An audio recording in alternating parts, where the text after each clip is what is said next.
This is going to be another panel discussion focused on the use case of noisy measurement files in the social sciences.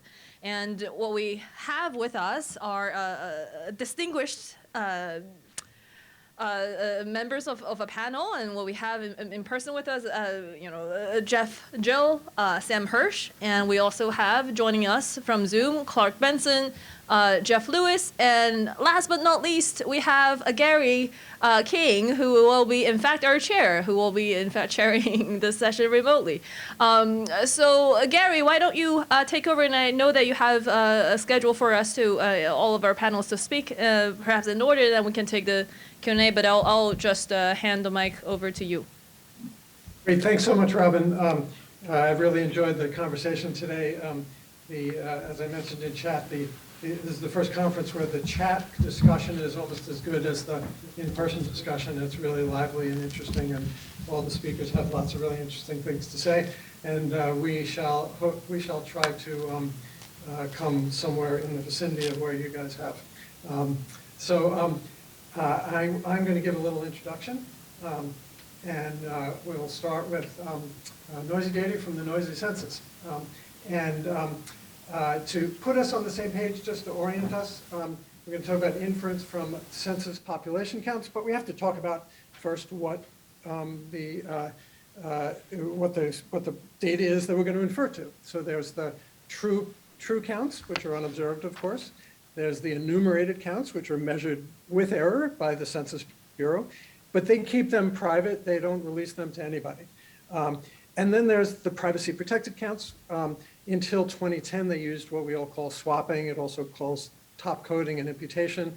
We only sort of vaguely understand what that is because they've kept secret. It's a non-transparent process. They only sort of generally describe it. It is released publicly.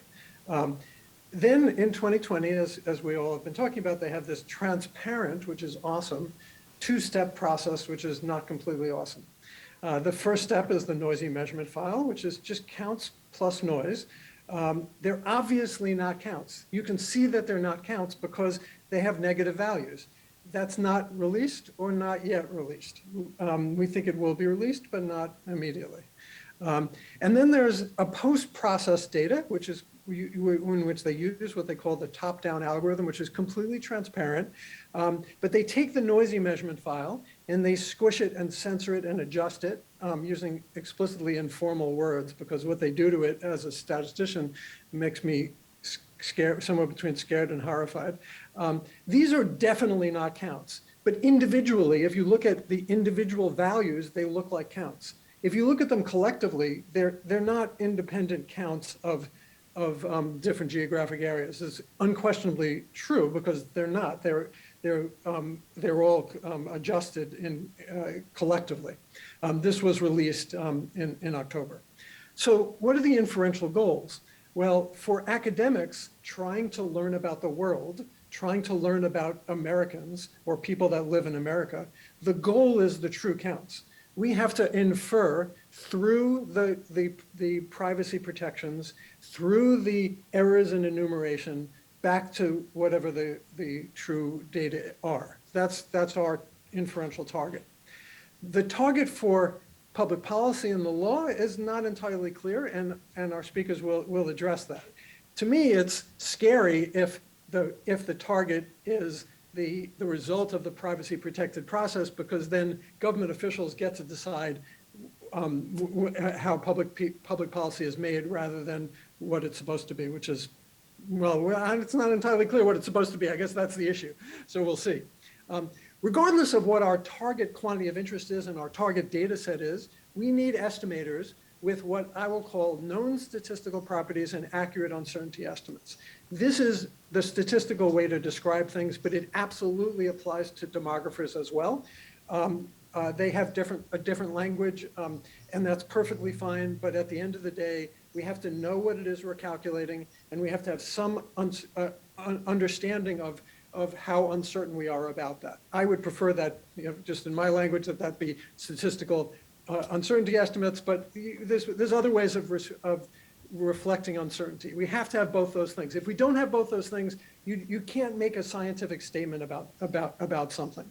The great thing about differential privacy and about the whole process that the Census Bureau is using is that it is transparent. It is at least theoretically possible to do both 1 and 2 here. But what's the feasibility of doing these things? Well, for swapping, for all the analyses of all the data that came before 2020, or at least 1990 to 2020, it's a totally open question. It's, to my knowledge, never been studied. It's never been evaluated. And that's not only really interesting because you might be able to write a dissertation about it, it has really important implications. What it means is that every prior analysis of the United States using United States Census data by an academic whose goal it is to learn about the world is at risk.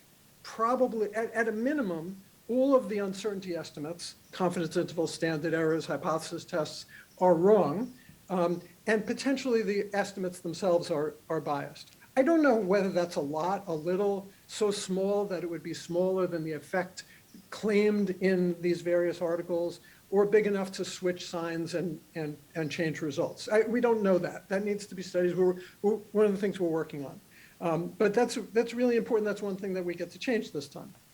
Okay, what about the noisy measurement file? We're talking about this because it is doable. It is possible to analyze these data to infer back to whatever it is you want to infer back to. But every statistical method that you've ever used in the past is going to be different. So the way you calculate regression coefficients are going to be different. The way you calculate descriptive statistics are going to be different. If you want to make a scatter plot, it's completely different.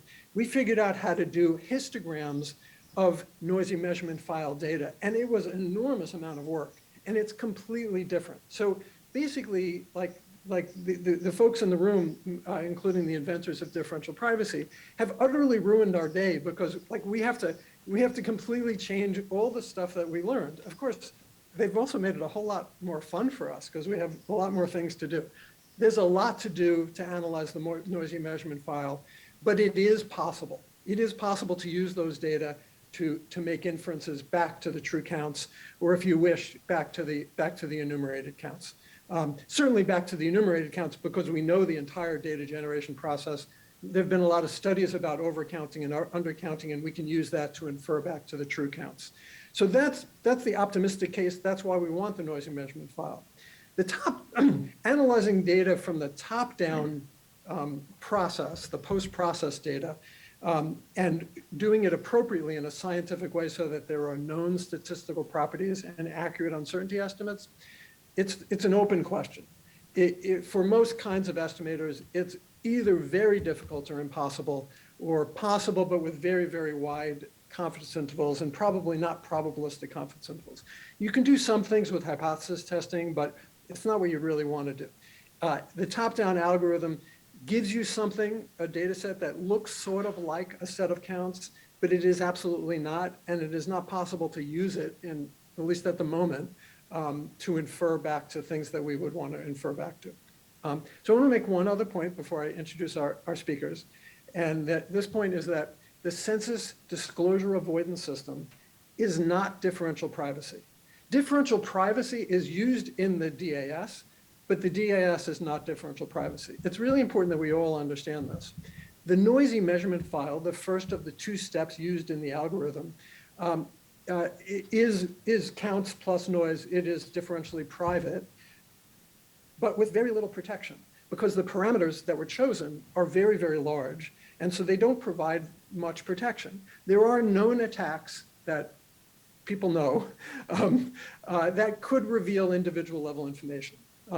And the Census Bureau has not released it, in my view, because that's what they think. Because they think if we released it, people would be able to re-identify people, and then it would be a big, that would be us, the Census Bureau, violating the law, and also it would be a big mess for what they're trying to accomplish, which is transparency and privacy protection, and eventually bounds on privacy leakage that everybody can understand and choose collectively.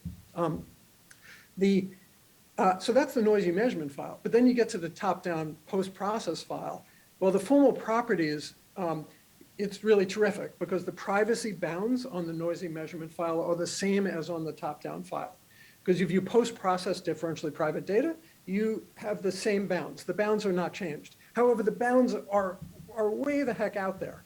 And the likely privacy leakage is less, we think, but it doesn't change that. So that's really good. Informally, the Census Bureau is acting as if the top-down algorithms squishing and censoring and adjusting provides additional privacy protection. Now, we think it does, but there's no formal guarantees. It might not. It might actually make things worse in the following very specific sense. It won't increase the bound, but it could increase the average level of privacy leakage. And again, that's unlikely, but it might not help. And how much and if it helps, as they think it does, we don't know how much. The formality of differential privacy is lost. And so there's another reason why they really need to release the noisy measurement file or some version of it or some way that we can get access to it. The advantages, nevertheless, besides the fact that of these complaints that I and many people have of using differential privacy in the census, is that is frankly mostly of mathematical interest. It's nice that they have this, that we can actually express what the bound is on privacy leakage, but also establishing the transparency principles from which so many good things flow. It makes it possible for us to make proper statistical, or to build methods that make proper statistical inferences. Everybody can see what they're doing, implications for democracy, and a government agency messing with the data that produce public policies is much better than it's been in the past. Okay. So this session, we're going to have 4 speakers, all absolutely awesome, who I know well. We have 2 really terrific lawyers, Sam Hirsch and Clark Bensen, who I think together and probably individually know everything there is to know about redistricting. I think they will tell us some fraction of that today. And then we have 2 absolutely awesome academics, and I am really looking forward to learning from all of them. Things we will understand better, including what's the target data set, the true data, the enumerated data, or the privacy protected data? What are some quantities of interest that we need to build statistical methods aimed for? Like, what would the necessary statistical inferences be? And then the implications of all this for democracy. So I leave it now to Sam, who I think is virtually sitting right next to me.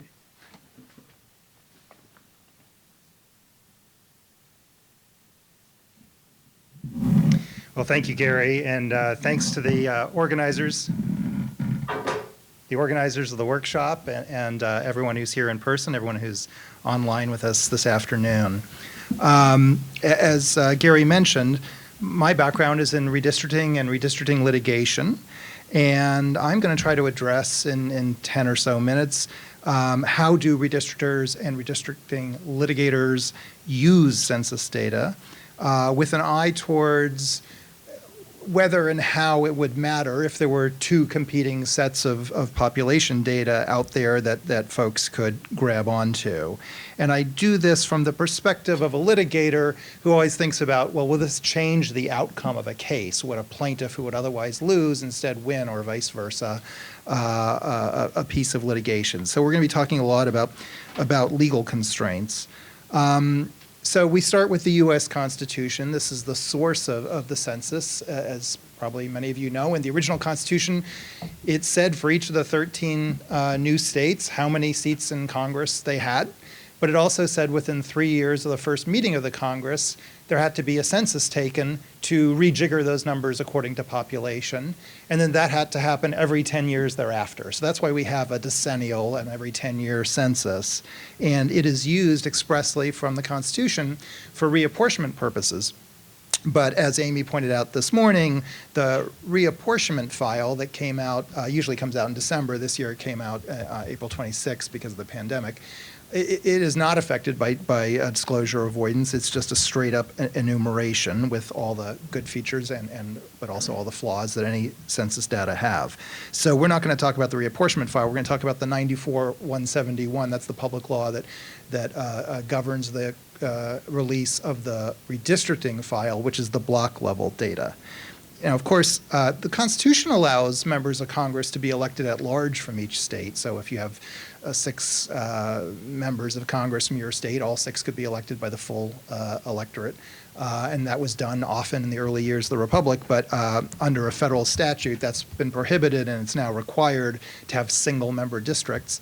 Likewise, most states require single-member state Senate and state House districts through their state constitutions. And once you have a single-member districting system, the way you draw the lines for each district become extraordinarily important, not just so much in the aesthetics of it, which a lot of press coverage of redistricting overemphasizes, are these pretty shapes on a color map, but rather in terms of how do the district lines impact who ultimately serves and represents the people in the state legislature and in Congress. What are the outcomes that are likely to happen given a certain redistricting map? And probably the single most important variable there is party, as it should be, because our legislatures are organized by party, our electoral system is organized by party, and I'm not talking here just about sort of the really pernicious version of extreme and egregious, severe partisan gerrymandering where one party tries to get an unfair set of seats compared to the other party, given their strength in the electorate, but rather just the fact that party is really central to our entire electoral system. But redistricting also implicates extremely important issues around race and ethnicity, around the incumbency of existing office holders, around local communities, whether defined by political subdivisions or by actual shared interests on the ground.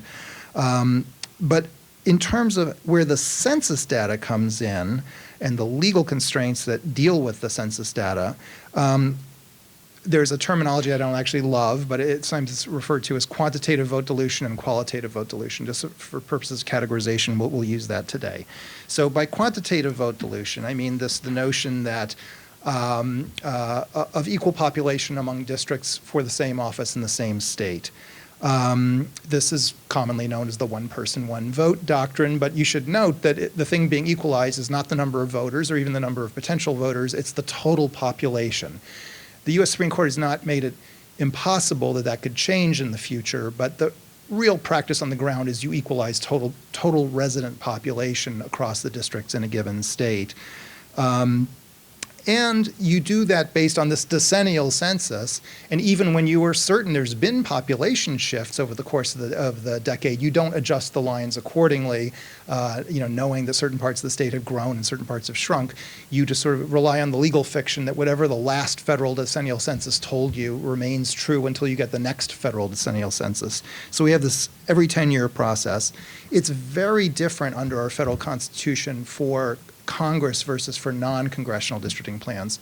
In the case of Congress, the authority flows from Article 1 of the federal constitution and has been interpreted by the Supreme Court in this super strict way, which basically says if you have any amount of deviation that could be eliminated through a good faith effort, and the answer is you can always eliminate it because you can draw block by block, then you have to go and justify district by district every deviation from perfection by reference to a legitimate, non-discriminatory state policy that you're applying across the entire state. And because that is such a royal pain in the rear, most states don't even do it. They just go for the most perfect population they can, equality they can.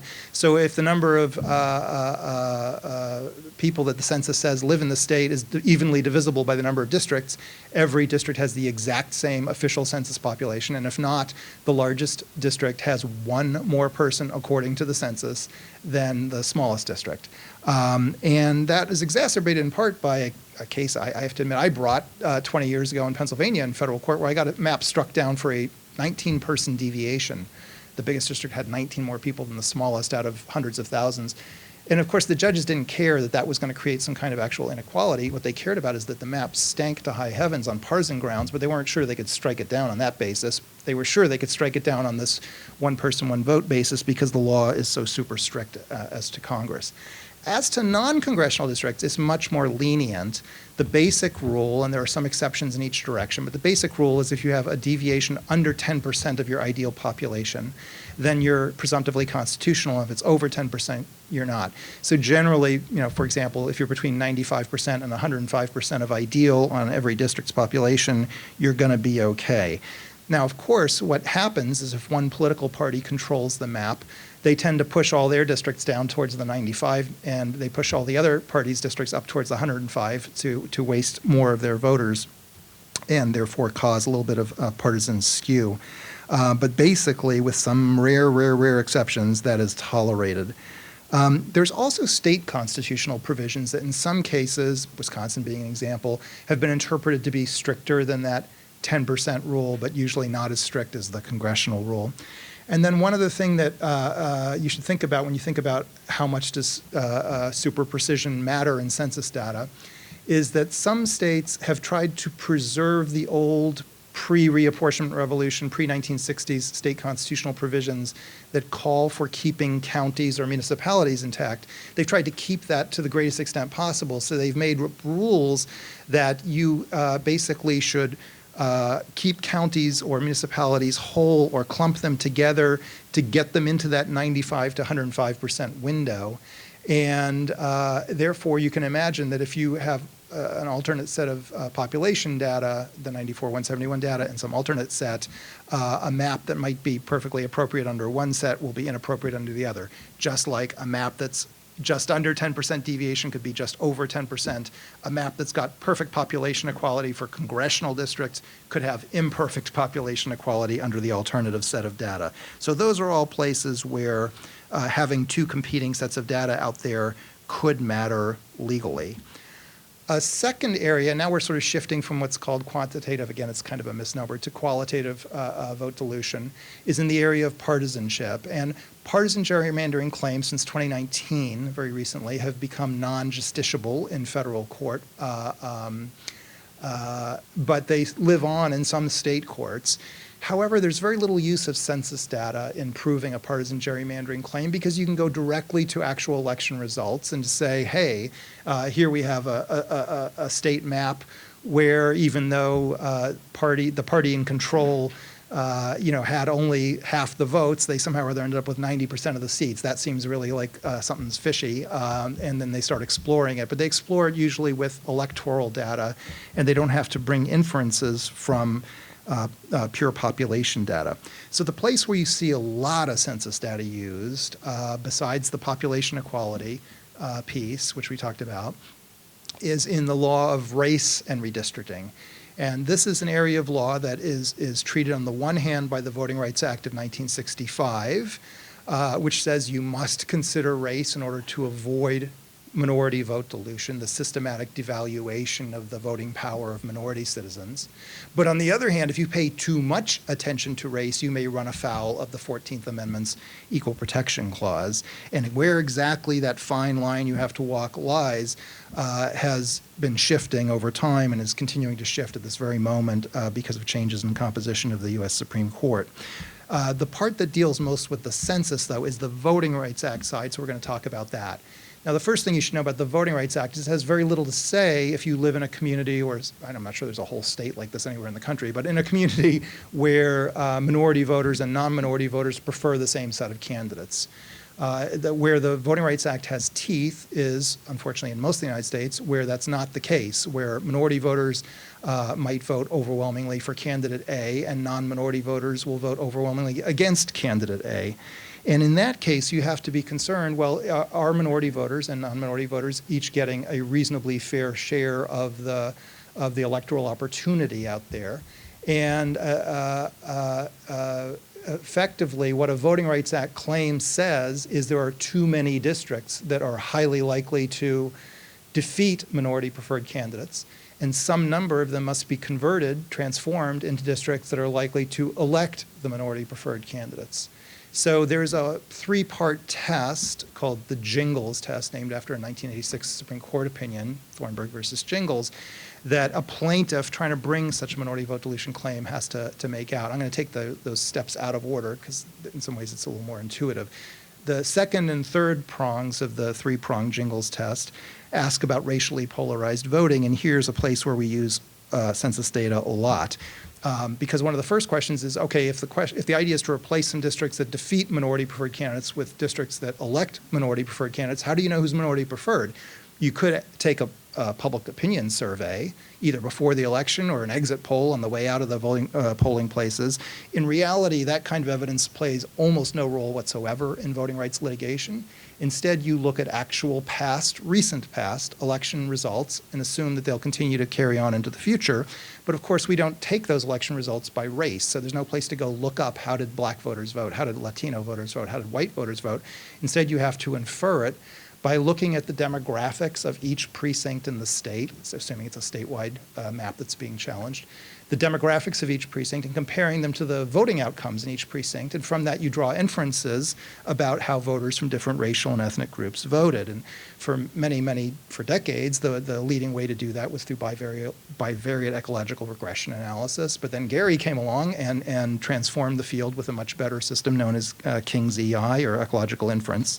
But it still basically involves knowing the demographics as well as the voting behavior of each precinct. And this is complicated. This is an important fact. It's complicated by the fact that a lot of states and a lot of localities change their precinct lines like their underwear. I mean, it's not like they have the same precincts for the entire decade. They may have the same districts, but they don't have the same voting precincts.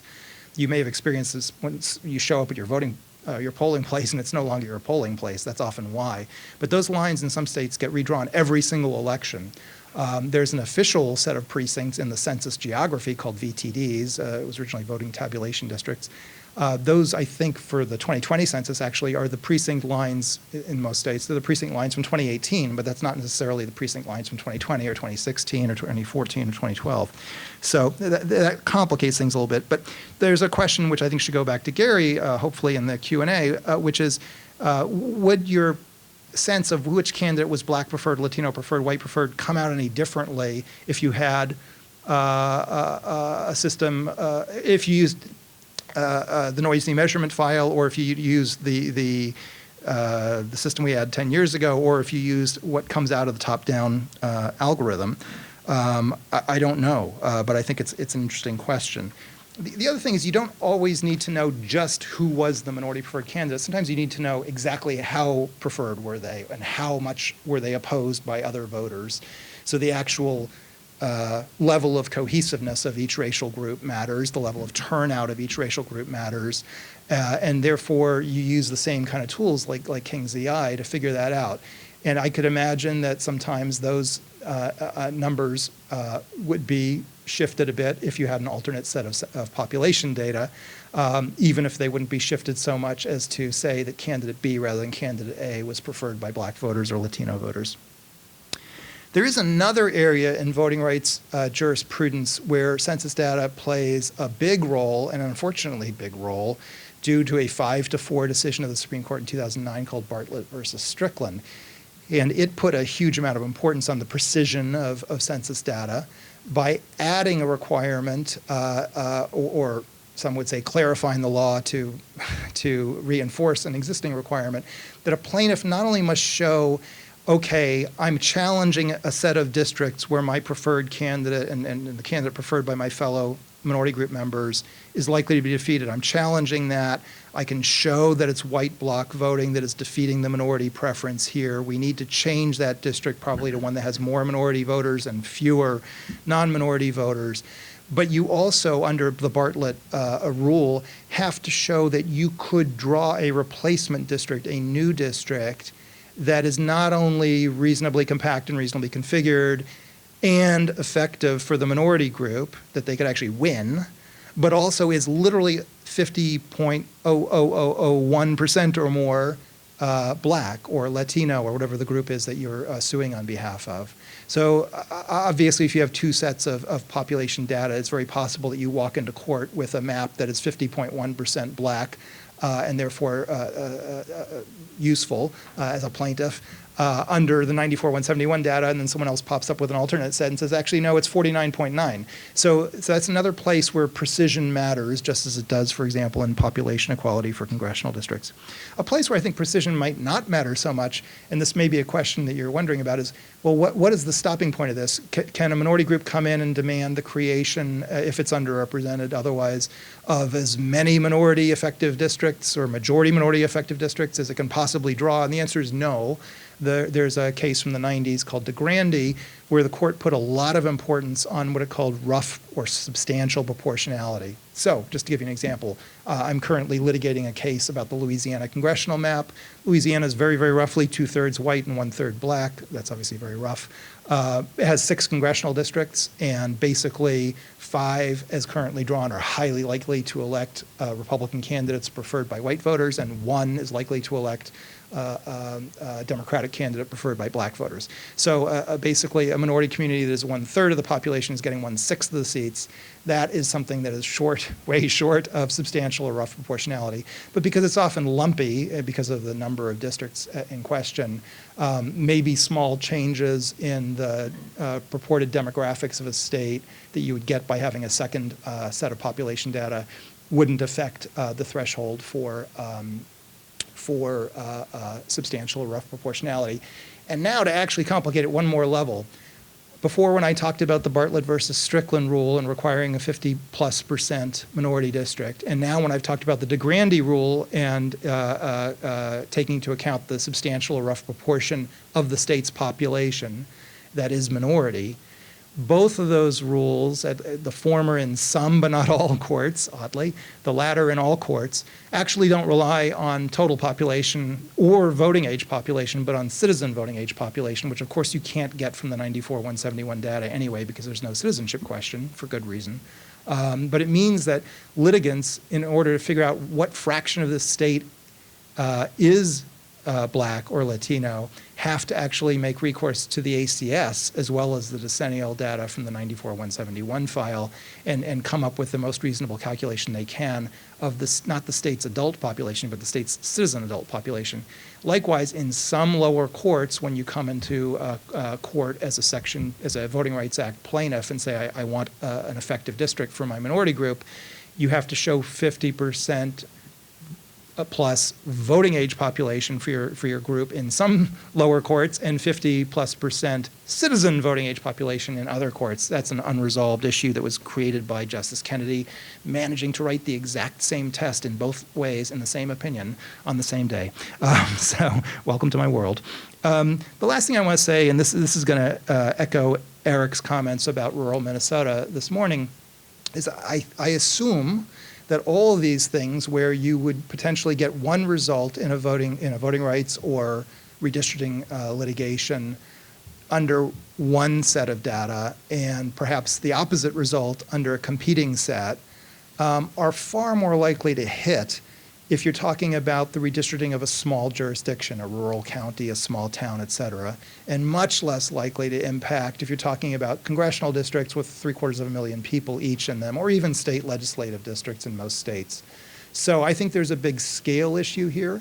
But one of the really curious questions that I don't have any idea about, and I'm hoping we learn more about that today and tomorrow, is what realistically is the chance that the outcomes of any of these kinds of cases that I've been describing would be changed if we had the noisy measurement file, or if we had a reliable way of working backwards from what we currently have to reach some sort of inferred estimator, I suppose is the term, of the true numbers.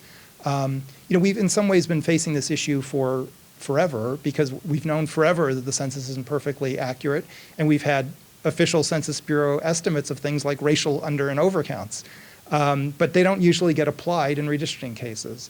This feels a little different because we know that there was not, the error, if that's the right term, I'm not sure it is, I'm not a statistician, but we know here that the error is not just a function of something being really hard to measure, it's something that was affirmatively and intentionally injected into the numbers. So it has a different flavor and therefore might be received differently in a court by an average judge. So with that, I'm going to turn it over to someone who's been doing this stuff even longer than I have and probably knows 100 times more than I do, which is Clark Bensen. Thank you.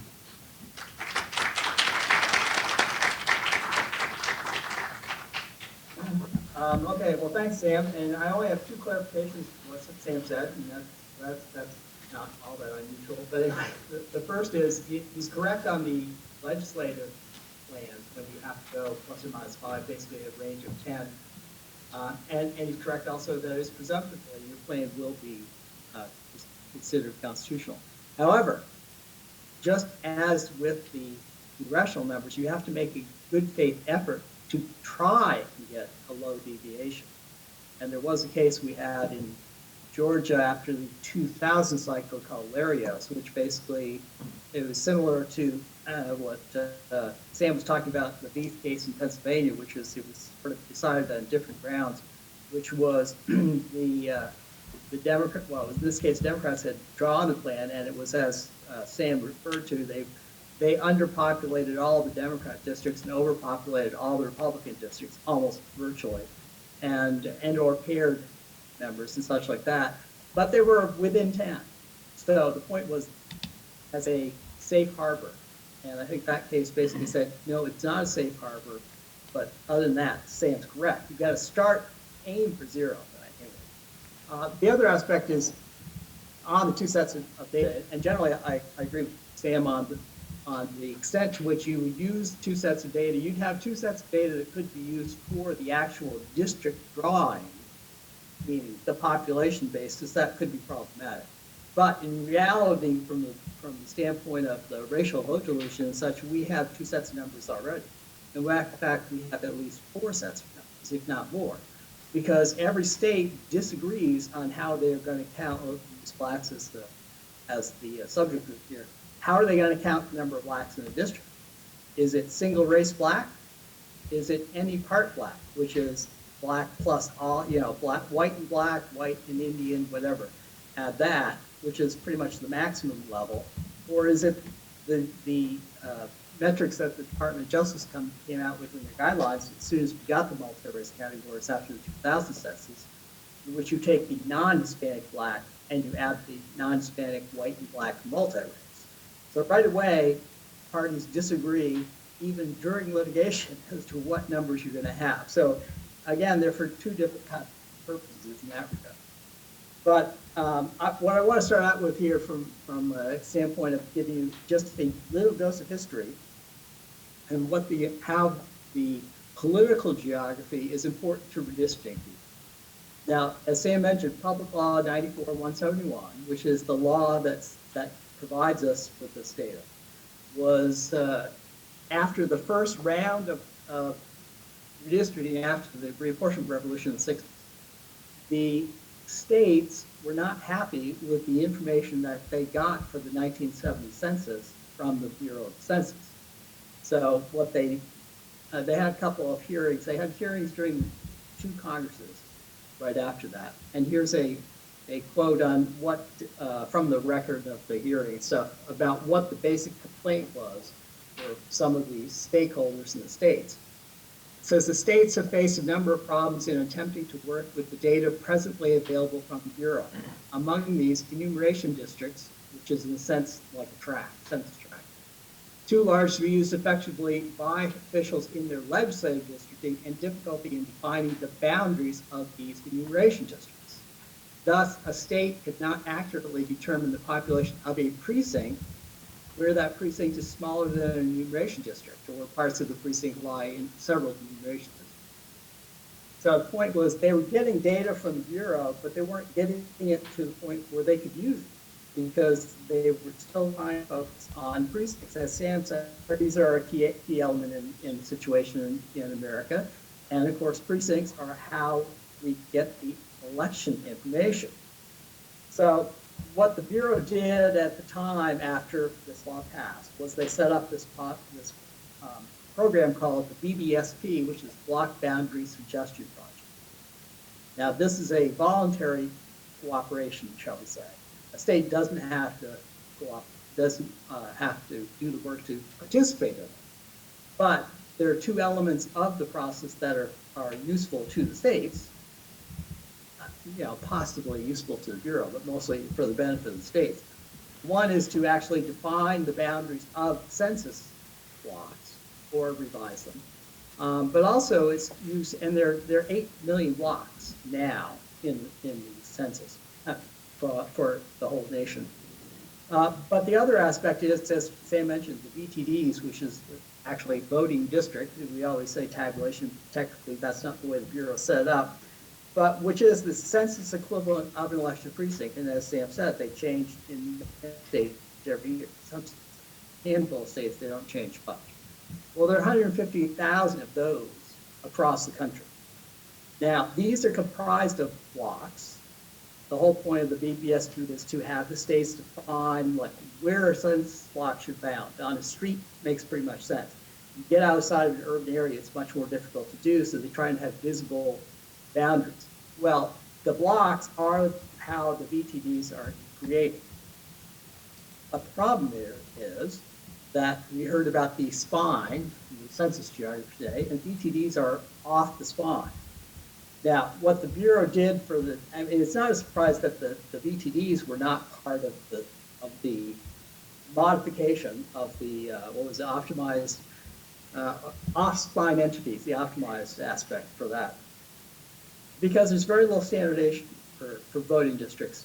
I mean, there's not much standardization even within states for precincts, let alone the VTD equivalent, because that really is hard for states to do.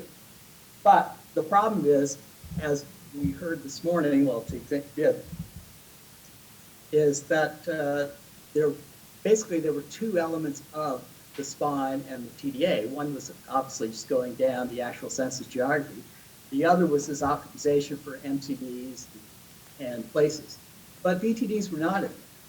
So we use VTDs to get the information from the Bureau so that we can then do that is the key for us to merge the election data with the demographic data. It's a one-time shot. It is not precincts that were there for the whole time. It is, as Sam said, 2018 basically in most states. But that's how we link the data together. But the problem is when the data came out last year in August, it was sort of concerning when the census director told us this was his alert. Noise in the block level data will require a shift in how some data users typically approach using these census data. Instead of looking for precision in an individual block, we strongly encourage data users to aggregate or group blocks together. As blocks are grouped together, the fuzziness disappears. And when you step back with more blocks in view, the details add together and make a sharp picture. Well, the question is really, does the fuzziness disappear? If in fact, the blocks as they were going down the TDA were constrained by the upper levels of geography, and as we heard from Ryan, I believe, who had the quote, you know, it's off-spine data that's obviously not as accurate as on-spine data. But this has just confirmed the problems that the redistricting communities had with the Bureau for the whole TDA aspect. First off, as Sam said, this is a constitutional purpose as opposed to the privacy aspect, which is legitimate, but is a statutory concern.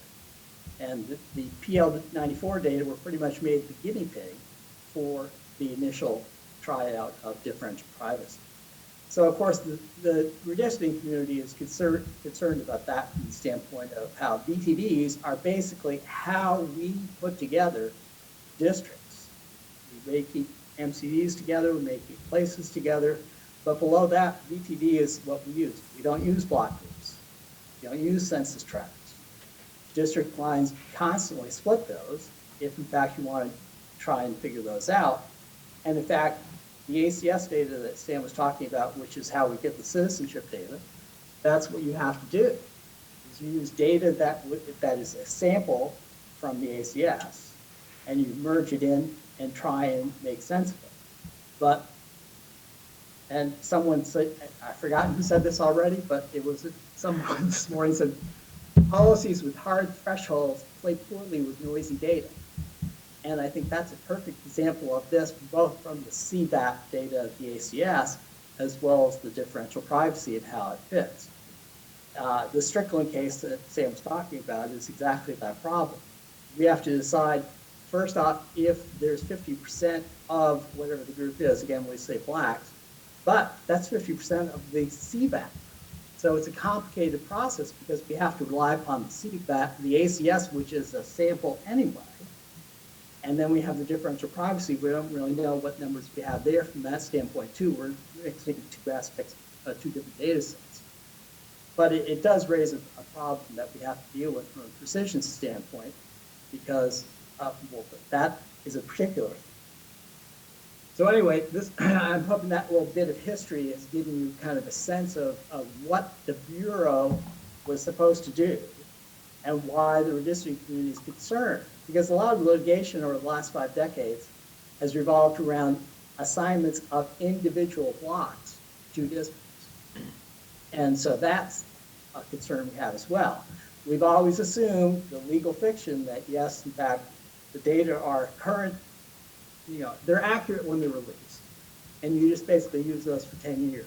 But the point is the differential privacy aspect means the legal fiction has now really become actual fiction because we really don't know what's all. So that's the basic problem with that aspect of it. But the question, I guess, from the standpoint of redistricting community is really, and really it's just the question, what degree to the blocks with this unknown noise, a sharp picture, as the director said. If you're aggregating blocks within a block group, okay, well I get the point. They're constrained by the upper level. But if you're crossing block group lines, as I said, as many districts do, and many BTDs do, because when you draw the BTDs, you don't know the block groups. The states don't number the blocks. The Bureau numbers the blocks. So we have no control over that process. But we are now getting what is, in a sense, not the best available data because of that situation. That's a main concern from the standpoint of most of the redistricting people. But I think the bottom line on this goes back to what Gary's slide was about the indicators. Again, for the ACS, at least currently, they will eventually do differential privacy on the ACS too, but not now. At least we know, I'll phrase that, we have some idea of what the notion of margin of error is. Again, it's a survey, but at least if they give us a number and they say there are 950 black citizen people in this block, okay, that could be plus or minus 50 people or something like that. You aggregate that up, you would obviously get your other margin of error as well. We have nothing like that for this. Now, in the past, when they did data swapping, coding, or the few kind of things that they did, took it on faith because that it didn't really matter, and perhaps this is why there haven't been much in the way of studies on it, because they told us it was always done for the very smallest, the blocks with the smallest number of people. So we're kind of like, well, what's it really going to matter, if we're off by a few hundred people here or there? Because again, we're really only concerned about that at the time for the CVAP numbers. That didn't really matter. But, this affects the whole file. So I think one of the problems there, and we've seen this a lot in, to some degree, what Eric was talking about before, a lot of the state planners and such that talk to NCSL, National Conference of State Legislature, we have a lot of conferences talking about this sometimes too, is the faith aspect in what the Bureau did has suffered considerably because the local people are the ones who really see it much more. So we have 7,000 legislative districts, or I forget that, thousands anyway. There are like 7,500 members, but some of them are multi-member. But you have many more thousands of local districts, town counts, city counts, county board of supervisors.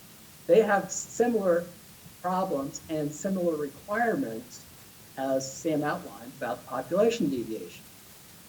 They can look at the block level data and they're concerned just right away because it's like, well, this makes no sense. Last time we had count question resolution. You could send the questions to the Bureau and say, we have better numbers than you, kind of thing. And the Bureau will go through and say, well, no, you don't really. We didn't make a mistake. There you go. Now, they said they're going to do that this time. I don't know exactly what they're going to say because you're never going to see the real data anyway. So, but I think having any sort of bounds, margin of error, whatever indicators you guys as statisticians can come up with would give us some sort of idea. So I want to end with another kind of a hopeful note here. But again, from the hearings back in the 70s, and this was actually Patsy Schroeder, who was chairperson of the committee at the time. She goes, the process of legislative apportionment in redistricting, be it for purposes of federal, state, or local elected representation, is a keystone of the American democratic process. Equal representation is a basic right of all citizens, a right upheld by the highest court in land. I am hopeful that today's hearing for this process will bring us closer to resolution of some of the problems the states have faced in the past in carrying out the vital function of legislative districting. So it is a problem that has been ongoing for decades, but the basic problem from a redistricting standpoint is we have always been led to believe for decades that we would have best available data, which is pretty much the census data, to fulfill the constitutional mandates and state constitutions as well. Not everyone requires the decennial census, but the law is basically you should use the best available data. And it's hard for them to do that when in fact now they don't have faith in this. So if we could have some idea that would go through and give us some indicators, leaving aside imputation, which is a whole separate problem of faith, I think that would benefit the general conversation, and then we at least have something that could be integrated for the next census. So I think that's more than enough for the time being. I'll turn it over to Jeff Gill.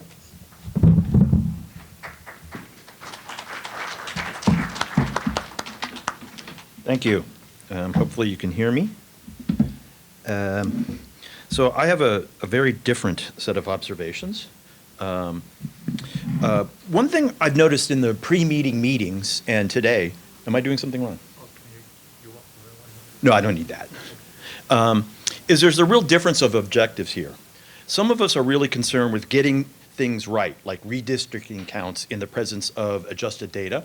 And some of us are interested in getting models for social generalizability in the presence of adjusted data, which is something Gary alluded to. And I think part of that is because the Bureau has chosen to focus on constitutional requirements rather than, say, the interests of statisticians, which I find to be really unfair and maybe misguided, except for the legal sense. That's a joke, kind of. Referring to the last two speakers, of course. So I want to talk for a minute about my interests because I think I represent a lot of the downstream community that will be using these data now and in the future with the privacy adjustment. I'm really interested in taking these data and building multi-stage hierarchical spatial temporal models with a focus on the off-spine and customary geographics. Of course, pursuing the standard things like accuracy and unbiasedness as primary goals in the wake of top-down adjustments, so I have to live with that. And of course, that would include things like calculating the probability of an event for a given person, given a set of covariates, under DAS versus under the truth, right? If that's actually a quantity that we can conveniently calculate at some point in the future. So when I envision that, I see this process as sort of a missing data problem, right? That is, we're missing something in the context of the data as a statistician we would like to have. And so I think it's going to end up being something like a missing data problem for many of us. And so what do we want? Our statistical goal is generally going to be, again, unbiasedness after TPM, if that's a necessary thing to live with forever, with minimal and accurate standard errors for approaches like Bayesian small area estimation, which came up a little bit this morning. Substantively, what do people like me like to look at? Objectives like modeling block-level geocoded inferences on social variables with the models. And so historically, I've used a thing called Bayesian kriging, which is a tool that allows you to build smooth density blankets over geographic regions to understand gradual or sudden changes that might occur from borders and rivers and highways and things of that nature. They're pretty powerful tools. They're very computationally intensive. But I'm also interested in that context of having those density blankets be things like ideology, racial tolerance, just generalized diversity, education income relationships, family configurations, which also came up this morning, various DHC variables, household tenure, age relationships with household variables conditioning, and so on. The standard sort of sociological, political science, public policy questions that social science statisticians like to look at. Interestingly enough, in my case, these interests have led to a lot of computational work. So for instance, I've done work at the zip code level, which is not quite 8,000 blocks, but I'm sorry, 8 million blocks, someone said, I think. But these lead to gigantic matrix operations and array operations. So things like inverting a 25,000 by 25,000 matrix require over 300 million individual calculations. Okay, I have another context where multiplying a 25,000 by 250,000 matrix by the transpose of that, it gives you 6.25 billion calculations. So it turns out computers have a problem with that, and what that often leads to is minutia in terms of matrix algebra theory. And it turns out there's a lot more that mathematicians have that we as statisticians don't confront every day. A lot of really, really detailed low-level decomposition stuff and so on and so forth. By the way, there's a terrific paper by Terence Tao and some of his physics colleagues, he's a mathematician at UCLA, where they discovered an eigenvalue-eigenvector relationship that should have been discovered 100 years ago. It's actually really useful in this context. It's a 2021 paper. It's easy to find. And in addition to that, I tend to do these calculations in a Markov chain Monte Carlo context, so I'm doing them over and over and over again in the context of a sampler. So, so I think there's going to be a big future in statistical computing issues around these data as well. So this leads me to think about a couple questions that I'm concerned about going forward. So if we're not going to get the TPM process data, can we build models to go from TPM process data to the noisy data, right? Can we unwind that process? And does that have privacy implications in doing that unwind? Also, what data should become or maintained as invariant, right? So without some population data at the census block level being invariant, deviations from ideal district size and other quantities we might care about are going to be hard to calculate. And I know invariance is a sensitive topic. It's also very privacy defining or undefining. Another question is, will these changes in the way the data are provided to us, pre-2010, 2010, 2020, what are the effects on longitudinal modeling, right? Are we going to have to make built-in adjustments that we don't know about yet to do multi-decade analyses? And I think the answer to that is yes. So we know the process from today and from our past. In this quest for facial validity, we get data that are not real data, right? And so that's great for some of the other purposes that were discussed on this panel and previously. But for my point, I would rather have data that aren't realistic values but will lead to unbiased inference. So I don't care if the count data is negative in some context, because I don't care about individuals, right? I don't care about the redistricting implications. I care about having a statistical model that's unbiased for the things I care about, like I just listed. And so I'm perfectly fine with a negative count, knowing that it's from the noise. And that's really, I thought about that for a while, and that's really analogous to what we do with imputation processes with missing data, right? Most imputation processes, if you've got like a 0-1 gender variable, right, whatever direction your data have, and the imputation process is going to return for a missing value of that something like 0.7 or 0.8, right? And so that's clearly not a real data value, but it leads to unbiased inferences in many circumstances. And therefore, to statisticians, that's our preferred way of seeing the data. No, actually, that's not true. Our preferred way to seeing the data is to have the real raw data, but of course, that's not going to happen. But I'd rather have the noised data, knowing that I have negative count values and not having to worry about the biasness than the TPM product.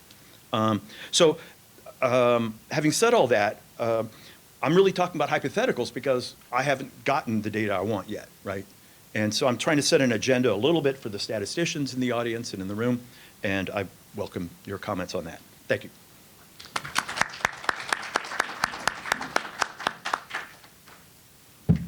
TPM? Top down. I don't know what the M stands for, but.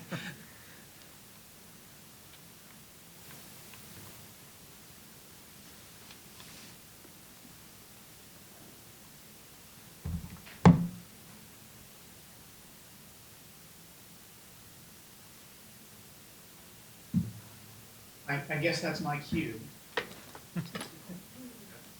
You guys can all hear me okay? Very great, thank you. And thanks for the invitation to appear here today. Coming at the end of several great presentations, I'm going to try to just be brief and maybe just make a few comments, a few thoughts about census data, data privacy and redistricting. And as I say, I think a lot of the issues in particulars have been laid out very nicely by the previous speaker. So I won't take too much more of the time. We can get to a discussion.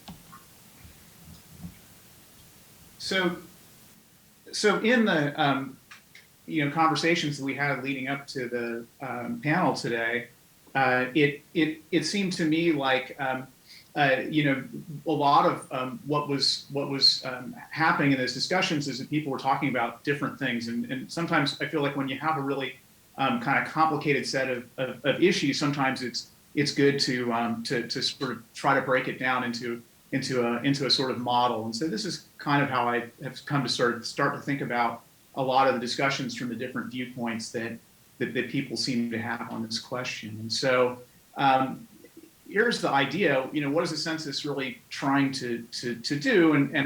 And so they're trying to provide accurate data, and they're trying to do that subject to, and we think about this now in this way, a kind of privacy disclosure budget. That's the sort of differential privacy part, and is the really kind of clever new way of thinking about privacy laws.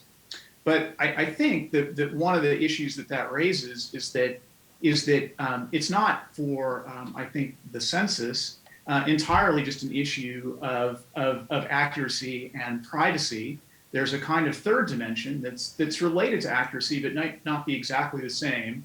And that's sort of a question of democratic legitimacy. So I want to think about, just for a second, what if we imagine that the census, as it's trying to figure out how to report the census, the decennial census, how it's going to kind of provide accuracy subject to both a privacy constraint and a sort of democratic legitimacy constraint. That is the need to provide numbers that we all can commonly agree upon in order to make the fundamental political decisions that have to be made for our democracy to function. And as you know, election administration has become increasingly a kind of focal point or touchstone of claims that somehow democracy is not functioning in the United States as it should. So I just thought of this really simple kind of like Econ 101 way of thinking about this. And obviously there's a lot of complexity here.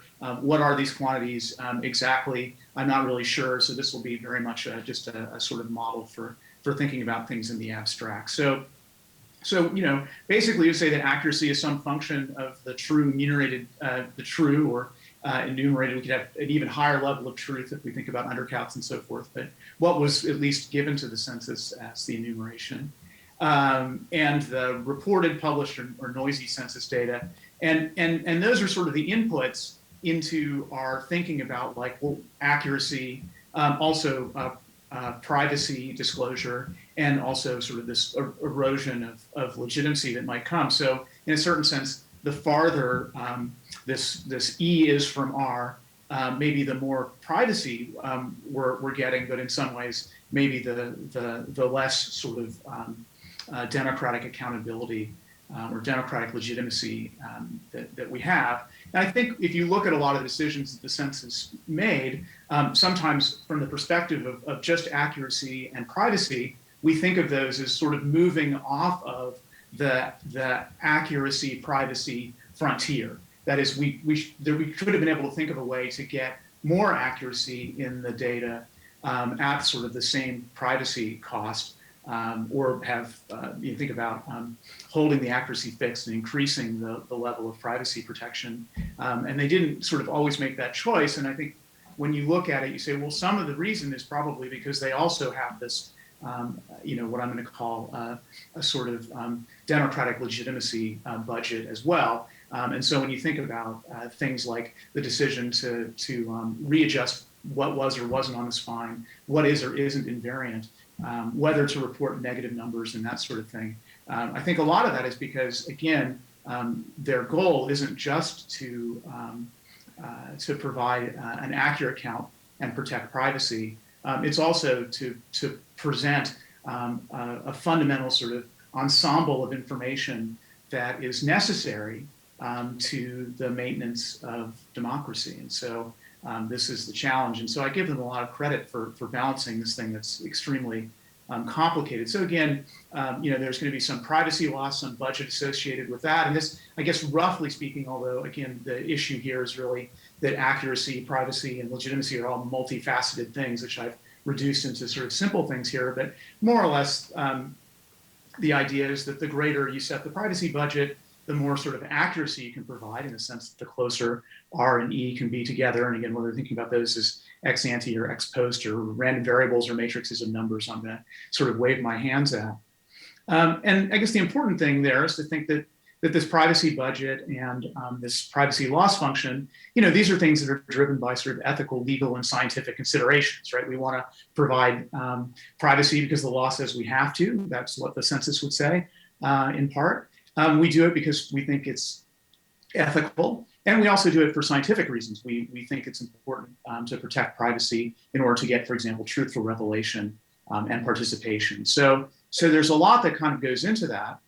On the other hand, democratic legitimacy maybe has some slightly different inputs. So again, there is this sort of loss function, but it's driven by both legal and political considerations. So Sam talked about some of the legal considerations, right? So courts have said, what numbers are specifically relevant. And so if we're not able to reliably produce those numbers, that maybe undermines our ability to adjudicate fundamental questions of how our democratic institutions are to be organized. But they're also fundamentally about political considerations. And so it's not just sort of about what we can figure out scientifically, it's about what we can sort of gain a kind of consensus around as we think about what the rules of our electoral processes will be.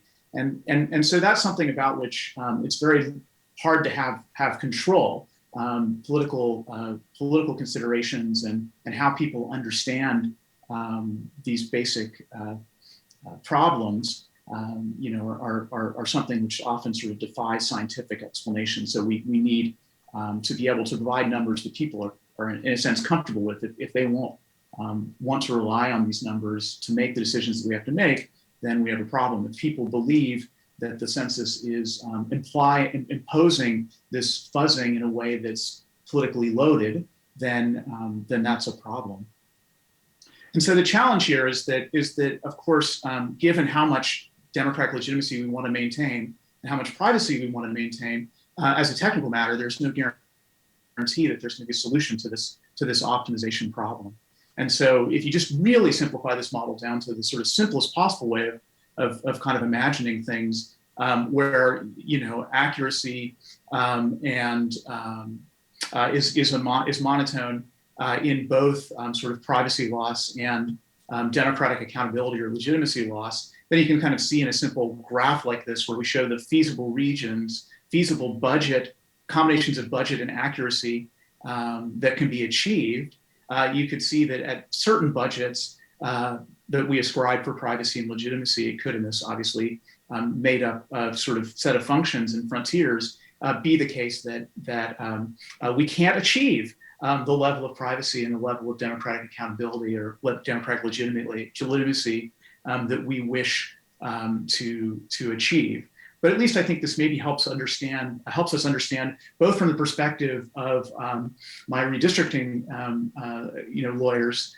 lawyer friends who are like, why didn't we get onto something that's on the frontier of minimizing loss to democratic legitimacy on the one hand, and then to our friends who are most interested in privacy, wondering why didn't they achieve something that's on the frontier of what was possible in terms of privacy? And I would say the reason is because they had to do both things at once, or at least maybe that's a reason. So this is an abstract way of thinking about things. One thing that Gary mentioned to me at the beginning was, well, could we use this to sort of think about some interesting questions that might be explored, where really understanding how this privacy is implemented would be important, and at the same time, the question is one that would be fundamentally of interest to political scientists and political commentators more generally. And so, one question that I thought maybe I would just sort of pose to the group. I don't really know how to do this exactly, and haven't thought about it too much. But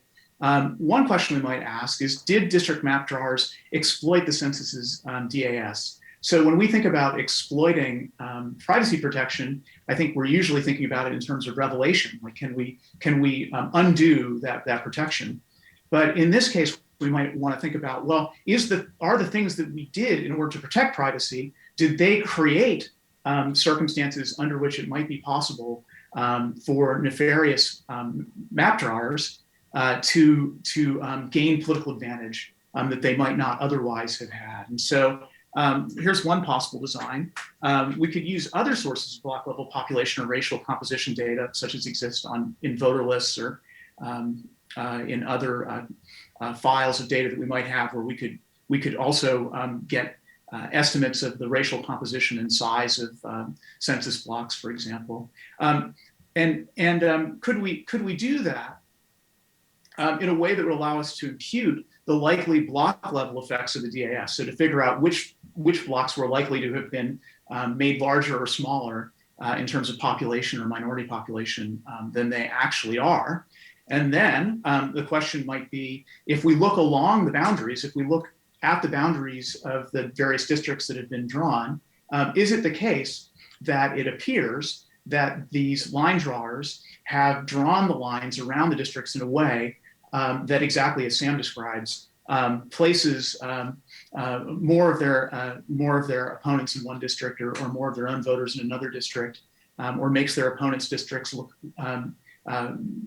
be smaller in terms of the number of people they represent than they actually are, look smaller than they actually are, and theirs look bigger than they actually are, for example. And so that would be one design we could think about. Again, the idea is, could you exploit the fact that there are these correlated errors in the counts to draw districts that appear to be equal in size or appear to have a certain demographic composition that exceeds or doesn't reach the size or demographic target in reality, but does so in the data. And similarly, we could simply just look to see if it looks like, compared to previous redistrictings, whether there was more cutting along the spine or across the geographies along the spine. So are there more block groups cut, or there are more tracks cut, and so forth than there used to be, with the idea that where there is the opportunity to exploit the fact that the counts have been permuted in a way, does it look like people try to take that opportunity by, again, going sort of off spine to create districts that would have less accurate representations of their census population or their census demographics, because they're not made of amalgams of geographies that are higher on the spine and thus more reliably tabulated. So those are kind of that's a sort of question that I think the expertise in this room might be able to address, that would be of great political significance, and also maybe just a little bit of how at least I'm thinking about the census's problem as we think about how to maybe do this again in the next census. And again, I thank you all for the opportunity to speak today. Thanks, Jeff and Clark and Sam in reverse order. Let me just pose a question to them, and then maybe we should take questions from the audience. It seems to me that one fundamental issue that we are all addressing in different ways is what comes before and what comes after. So in school, you always learn that the teacher gives the question, and you may not touch the question. It is immutable, unchangeable, it is fixed, and you have to answer it. But after school, or in graduate school, you learn that you can change the question too. And I think that's really an important issue here. Once we know the quantity of interest or the goal, we can develop a procedure to learn about it as best as possible, in the legal sense or in an academic sense.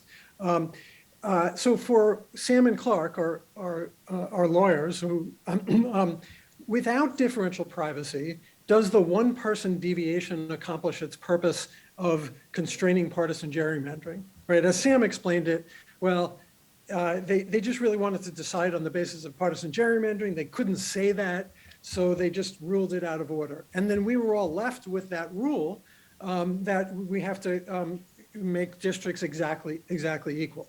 But does it actually accomplish the goal of constraining partisan gerrymandering? I'm not sure we have any idea. With differential privacy, you sort of have to plan it ahead of time. You're making an inference. There's uncertainty ahead. There's uncertainty in all of our inferences. So that particular constraint, as Clark pointed out, is basically irrelevant. You can't make an inference down to one person. However, you could accomplish the same goal. You could reduce partisan gerrymandering. There are methods that many of us have worked on to estimate how much bias there is in a redistricting plan in favor of one party or the other. And if that were the goal, we could set out to achieve it. But if we change the goal, and unfortunately, the courts get to change the goal whenever they want, right? It's often the case, I think, that party one comes in, they think the case is about this. Party two comes in, they think the case is about this. They make arguments, sometimes not sounding like either one of those points. The judge decides on decides on another basis, which may or may not be the basis that the judge says they decide on. So they're changing the question along the way as well. And really, the question is, how do we think about it? And for Jeff and Jeff, from an academic perspective, it's actually sort of analogous. The problem with differential privacy is that descriptive statistics are possible. It's possible to do exploratory data analysis, but it's much more difficult.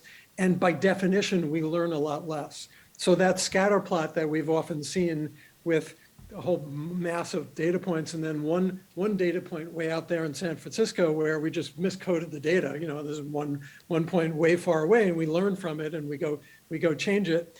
We might not even see that, right? And there's lots of times where you see descriptive statistics and you learn, oh, I forgot to make the missing data are all coded as -9s, and that's actually in the data.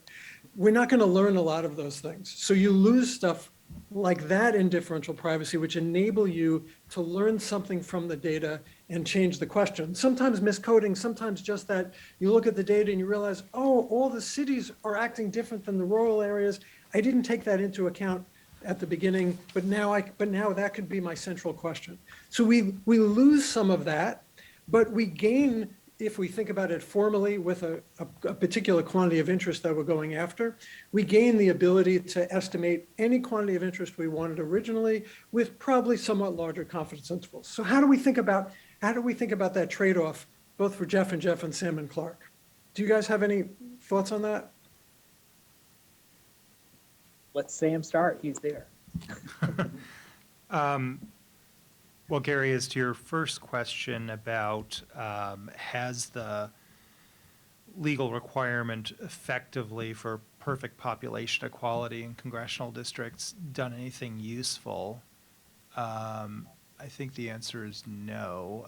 First of all, the notion that it's meaningful to have population equality down to a one-person deviation as opposed to a, say, 1% deviation is a little bit insane, given all the other far more effective ways to distort representation through map making, which would swamp a 1% deviation, much less a fraction of 1% one-person deviation. So it's not at all effective in terms of equalizing votes. It's not effective either in just sort of generally constraining map makers. It does require them to spend a little more time after they've drawn the map they want, going along the edges and swapping census blocks in and out of districts to get the population deviation from whatever it was down to one person, which is a complete waste of time. Moreover, because they're required to do that effectively, it's kind of a license to break more political subdivisions and therefore be less respectful of counties and municipalities and things that actually are meaningful on the ground. So overall, it's a really awful rule. So your natural extension of that might be, well, wouldn't it be particularly awful if we now have two parallel sets of population data, the 94-171 set and some alternative, either created by the folks in this room or created by the Census Bureau releasing the noisy measurement files or whatever, because that would only exacerbate the ability for people to bring these stupid claims about districts that don't, districting maps that don't have a one-person deviation. However, I can imagine a flip side to that, which is now that the U.S. Supreme Court has made partisan gerrymandering claims non-justiciable and has basically made it very hard to attack maps in federal court for what's truly evil about them, which is their gross distortion of the voting strength of members of the or adherents of the two political parties, that it would be nice to have a second set of data out there that would give you the ability to go marching into court when there's an egregious partisan gerrymander and make a claim that it could actually succeed. The problem then is, although you'd win the claim and you would get the awful, egregious partisan gerrymander struck down on a one-person, one-vote theory using the alternate population data set, the legislature, if the legislature and governor are still in the same hands, more or less, as the original evildoers, will just tweak the map going block by block around the edges and come back with an equally awful map. And in fact, that's what happened 20 years ago when I won the case in Pennsylvania in Veith. We got the egregious partisan gerrymander with the 19-person deviation replaced by an equally egregious partisan gerrymander with a one-person deviation. Then we went to the U.S. Supreme Court on the basic question of, can we bring a straight-up, honest, straightforward, no BS partisan gerrymandering claim? And at that point, the court was kind of like unsure and left it as an open question for a couple decades until they slammed the door in 2019. So it's an incredibly ineffective rule at accomplishing anything useful. Whether it would become a more useful or less useful rule if there were a second set of data floating around, I think is a question I don't have a firm answer to. Well, I think notwithstanding the Veith case, the Pennsylvania case that Sam's talking about, I mean, yes, he's correct that largely that was the ulterior motive why they latched upon the zero population deviation aspect. But of course, that had been a rule for a while. It was convenient. And in Larios, in a sense, it was similar. They used it as a way to get to what they thought was something they didn't like. But in reality, we thought for a while that at least eliminated one cause of concern, which is if you just go there regardless, okay, let's at least say that that's not going to be an issue because of the slippery slope perspective. Well, what if you're like minus 25 and plus 50? Oh my God, why is that? Well, okay, in Tennant versus Jefferson County, which was just, I forgot, 2015 or so, it was just this past cycle. West Virginia basically had a deviation, I've forgotten again, I kind of think it was 1,100 people. I mean, it was huge from the standpoint of what we're used to. And they were able to defend basically that they never split counties. So they had to keep that as the sine qua non from the standpoint of their geography, and that was okay. You know, now that was West Virginia, which had never split counties before for congressional districts. Maybe that's a one-off. But I mean, the point was not to say this is going to be an anti-gerrymandering, rule. It just happened to be that, in fact, it was that way in a couple of situations.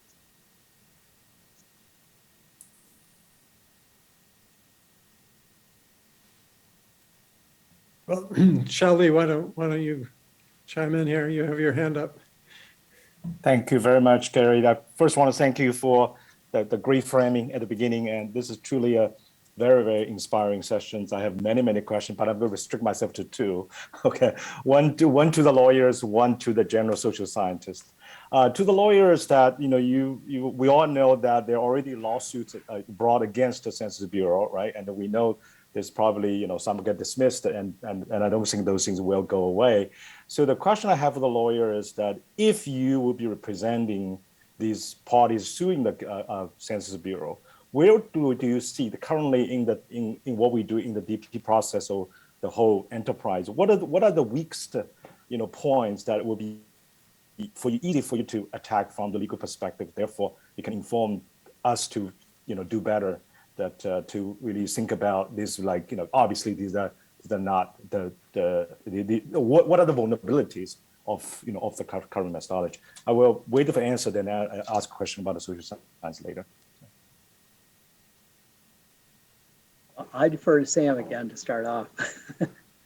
I was about to defer to Clark. So I've not been involved in any of the litigation against the Bureau.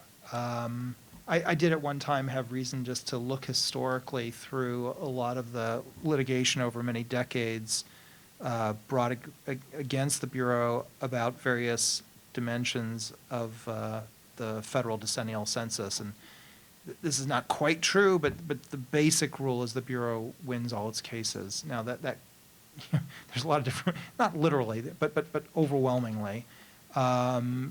And based on what I know about the disclosure avoidance system used in the most recent census, I don't think it's terribly likely that any significant challenge to it would succeed. But again, I have not been involved in that kind of litigation, and I've not looked at the decisions that the Bureau's made in its disclosure avoidance system process closely enough to really know if there's any major vulnerabilities. But there was a lot of talk prior to August 12th about what a disaster DAS was going to be this time around, and how it was going to like just turn redistricting on its head, and it was going to be a major feature in redistricting litigation, blah, blah, blah, blah. As far as I can tell, maybe Clark knows more about this than I do, but certainly in the states I've been litigating in since August, it's had zilch role in zero in the actual way that cases have gotten litigated. Like barely mentioned, and certainly not significant in any way in any outcome that I've seen. Now there may be some exceptions around the country that I'm not thinking of, and maybe Clark knows some, but generally it's been a complete non-factor. Cool. Shirley, did you want to ask your second question? Sure. This is really to the social scientist. I think so far we have been mostly talking about, actually we're exclusively talking about how the DP and adding noise is going to make the social scientist's life more complicated, like making analysis, more uncertainty, so on and so forth. But I want to brought up, at least there are some arguments have been made about the potential benefit for the social scientist. For example, this article published in I'm going to advertise in the Harvard Data Science Review. That's what the HDSR is. That where the top-down algorithm will be published in this special issue we're going to come out, I think, in June or July. And this article is wrote by social scientists. They mentioned this possibility, which I understand others have been working on. I think Cynthia have been working as well. This differential privacy, in some sense, in methodologically, is actually to force your method to be less sensitive to individual changes, right? So it adds the robustness to your analysis. It requires you have a stronger evidence before you can claim anything. So could this actually have a positive benefit on all the irreplicability? We have too many false discoveries because everybody trying to publish too many things. The p-value is always too significant. All the kind of post-processing, selection, cherry picking. This actually can make things much harder, right? I mean, at least in theory. So I just want to see if the social scientist has any reaction to that, or this is just a kind of wishful thinking.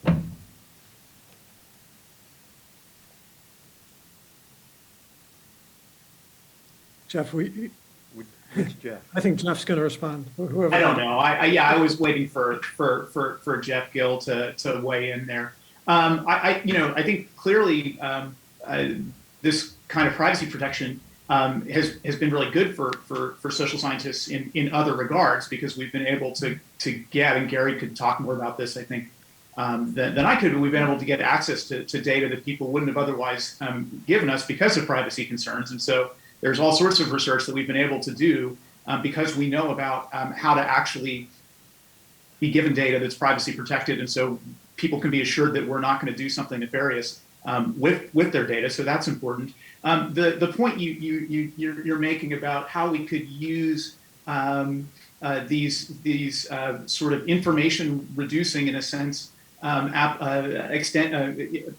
mechanisms to avoid all of the sort of replicability and other sort of p-hacking things. I'm not sure. The sort of logical conclusion there to me is somehow we think it would be that like we should put a sort of like power limiter on our research, and I don't think that's necessarily a good idea. So In other words, you say, well, okay, we're not going to ever let people have more than 1,000 observations or something like that, so they couldn't have results that were as significant. It sounds a little bit to me like that. So I get the robustness part of it. I think that's probably exactly right. But the broader implication, I'm not sure that people wouldn't be able to manipulate the data however it's presented to them. You know, I'd add to that that basically there's always a trade-off between being fooled by yourself or being fooled by the data. And if you're fooled to prevent being fooled by yourself, then this is great. And reducing the number of analyses is great. Pre-registration is great. But if you're going to be fooled by the data, then you want to do as many descriptive statistics and auxiliary analyses and diagnostic checks as possible. This is the differential privacy, particularly when there's a fixed privacy budget and you can only make a certain number of queries, which is always the case, even though we're releasing an entire data set. The Census Bureau is releasing an entire data set here. It's moving an observational, what would normally be an observational data set, all the way to the end of the continuum where it's basically a very large, very expensive, one-shot, gigantic experiment, right? And so there's a trade-off. Thank you. Adam. So I guess I had questions for both Jeffs. I'll start with Jeff Lewis. This is a little bit of a comment masquerading as a question, but I'll try anyway. How do you think, to what extent do you think, better privacy protection might actually help democratic legitimacy, in the sense that, like, you presented it as this complex trade-off. But I think I joined the Zoom chat late, but I think there was some chatter along these lines on Zoom, which is like, it seems there are certain dimensions in which it's strictly beneficial, just the way, to borrow Jeff Hardcastle's analogy, a secret ballot can help with getting, with better elections, for example. Yeah, so I completely agree with that. So I guess the model is a sort of that I just sort of showed was a reduction just to kind of highlight one trade-off that I think wasn't being described that much, but there are obviously strong complementarities. I think I mentioned in the chat that the secret ballot itself might be thought of as an example of a complementarity between legitimacy and privacy. Another Jeff, Jeff H there, actually it's Michael Hawes, I guess, in the chat, points out that some census research has showed that something like 28% of respondents are extremely concerned or very concerned or somewhat concerned about the confidentiality of their responses. And again, I think this is more like what I'm talking about here, because I think one way of looking at that is like there's 28% of Americans who know a lot about de-anonymization attacks and have figured out how bad the census is at protecting their privacy. I don't believe that's what that 28% of the respondents are talking about. I think they're saying they don't trust the census will protect their privacy. They think that the government will use the census in ways that the census administration says that they won't. So again, that's where I think this issue of privacy and legitimacy and accuracy aren't exactly entirely collinear, or at least there's more than just one sort of privacy versus accuracy dimension.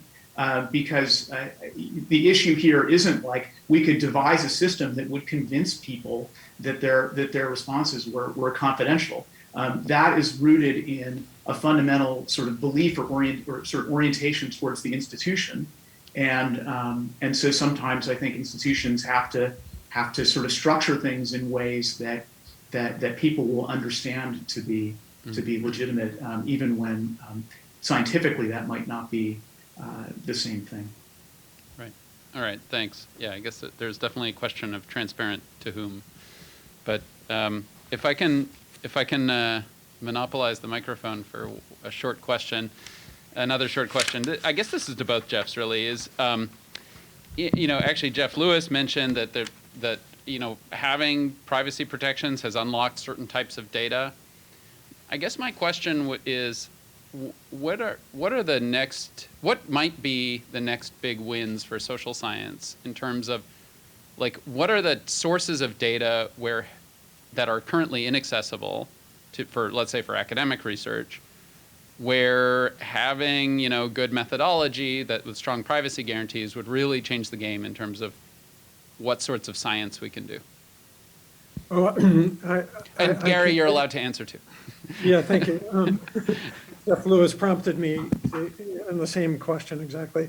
So the way that I usually put it is that the social sciences have more data than ever before, and it has changed the social sciences from basically studying stuff in the humanities and wrenching us out of the humanities and putting us into the sciences where we make discoveries and inventions, and we evaluate public policies, and public policies are changed as a result of what we do. And, we've learned things about society. It's just a spectacular thing to be part of. However, even though we have more data than ever before, we have a smaller fraction of data in the world about the people that we study than ever before, because it used to be that we created all the data, so we had it all. But now the vast majority of that data is created by private companies and governments and other organizations. That's the data about the people that we study. So unless we figure out how to work with industry and to some extent with government, which we're doing better with, and other organizations, we're not doing our job. So that's really the way to the breakthrough, which really will happen when we figure this out. So I'd like to add that a little bit. That's a great question. So if you're familiar with the Washington Statistical Government Community, am I not? Okay. So if you're familiar with the Washington Statistical Society and the government statisticians, the big hot topic right now is record linkage, right? And they're working super hard on that, which is both wonderful from a data source perspective and a little scary from an Orwellian privacy perspective, right? But it can't be stopped. So one answer to your question might be is, could we do an academic version of that across multiple data sets? Is that even possible? I don't know. I'm guessing that a lot of that record linkage we're not going to see for some time as academic researchers. But something like that would be really, really important. There's a role here, more of a role for the lawyers and public policy analysts and those in the social sciences who focus on these things. Another way of thinking of differential privacy is not merely as this technical issue, this technical way of data sharing that provides bounds on privacy loss. Another way is just to think of it as you have a data set, it's got information, we're going to divide it up, as we always have even before the invention of differential privacy, into information we're not going to provide others and information we are going to provide others. The cool thing about differential privacy is we can now make that division in different ways. Previously, it was just by, the dominant method was just eliminating certain variables. But there were other ways. We can now divide the data set up into the data we're going to keep private and the data the answers we're going to keep private and the answers we're going to make public.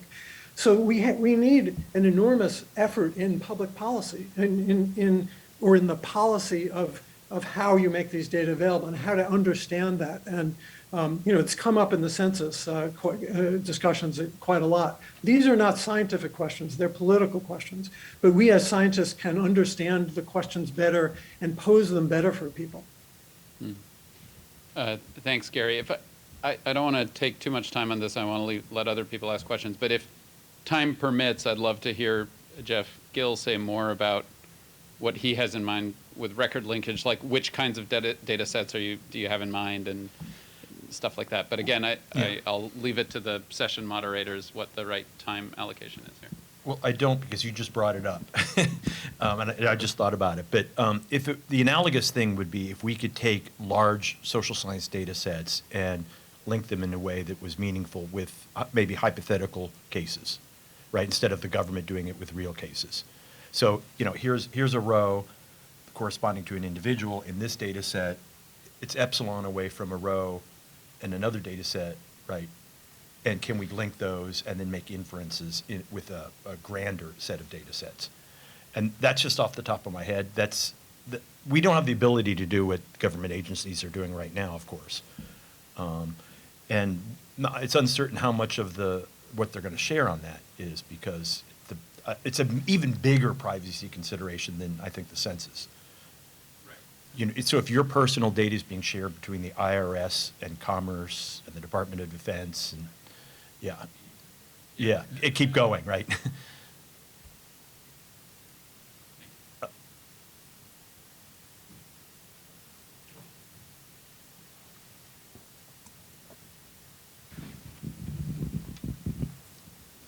Any question from our in-person audience?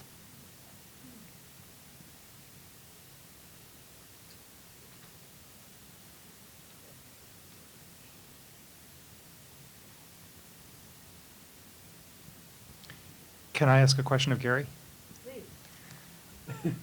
I wonder if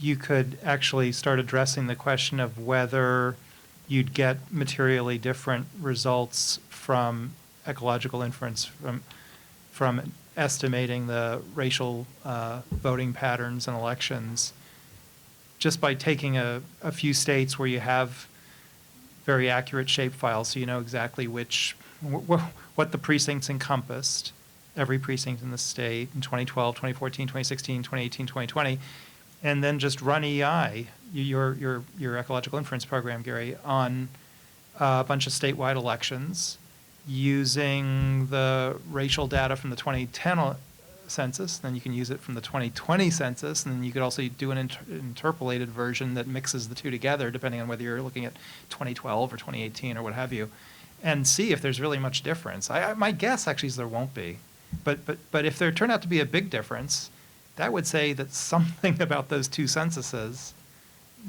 that's different from one to the other might be of massive importance for voting rights litigation, and maybe you could even draw some broader conclusions from it. Does that make any sense? Yes, absolutely. I think it's a really important question. I wouldn't do it, however, by just taking the top-down data, sticking it into the software program, EI, and then looking at the results, because it's not the right data. That's not the right data generation process. We know, because differential privacy is transparent, and the Census Bureau has followed those principles, we know that there's part of the data generation process that has not been included in the model. The model assumes that you know the fraction of blacks, for example, that you know the census data exactly.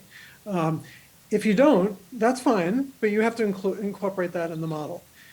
Now, if we have the noisy measurement file, I believe that's possible, but it's difficult. Georgie Evans and I have been working on that, trying to develop the method so that we can answer your question. But we need the Census Bureau to be giving us the noisy measurement data. If they only give us the top-down data, that is a whole heck of a lot harder. I don't exactly know how to do it. I mean, I think we can work on it and probably make progress, but that's a really, really hard process. To just make believe that those data are accurate that's just sort of scientific malfeasance or malpractice, sorry. It's just the wrong thing to do. The right thing is to pay attention to the data generation process. But we don't know how to do it yet, so it's hard. I mean, so what does that mean? That means differential privacy. It was really forward-looking by the Census Bureau to go for it now, to put differential privacy in there now, when the methods aren't ready. So that's cool. That means it's up to us to really develop those. So I think I need to develop those methods in order to then go answer your question.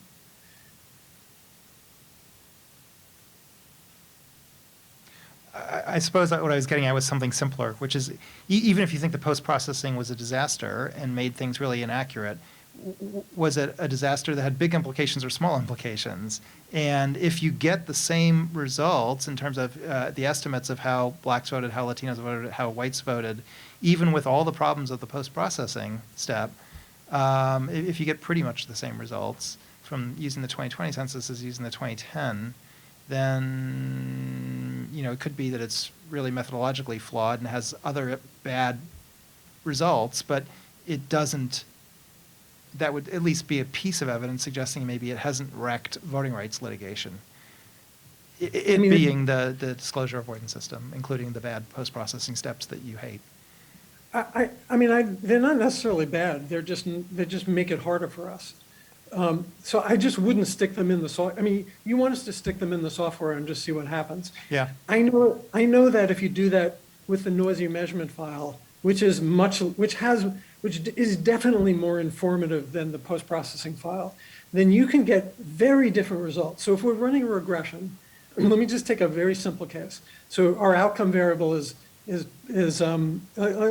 take Goodman's regression, which I think you know, where it's a simple regression. The dependent variable is the Democratic proportion of the two-party vote.